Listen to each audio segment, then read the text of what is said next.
ঢাকা ও এর আশপাশের এলাকায় আজ হালকা বৃষ্টির সম্ভাবনা রয়েছে এবং আকাশ আংশিক মেঘলা থাকবে, তবে দিনের তাপমাত্রা প্রায় অপরিবর্তিত থাকতে পারে বলে জানিয়েছে আবহাওয়া অধিদপ্তর। আজ শনিবার 30 আগস্ট সকাল 7টা থেকে পরবর্তী 6 ঘন্টার আবহাওয়ার পূর্বাভাসে আরো বলা হয়েছে, এ সময় ঢাকা ও এর আশপাশের এলাকার বাতাস দক্ষিণ দক্ষিণ পশ্চিম দিক থেকে ঘন্টায় 10 থেকে 15 কিলোমিটার বেগে প্রবাহিত হতে পারে।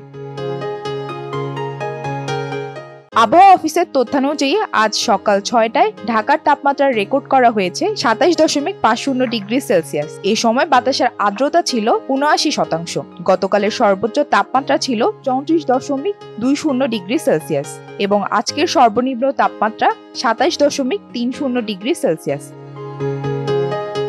গত 24 ঘন্টায় ঢাকা ও এর আশপাশের এলাকায় 2 মিলিমিটার বৃষ্টিপাত রেকর্ড করা হয়েছে। আজকের সূর্যাস্ত হবে সন্ধ্যা 6টা 19 মিনিটে এবং আগামীকাল সূর্যোদয় হবে ভোর 5টা 40 মিনিটে।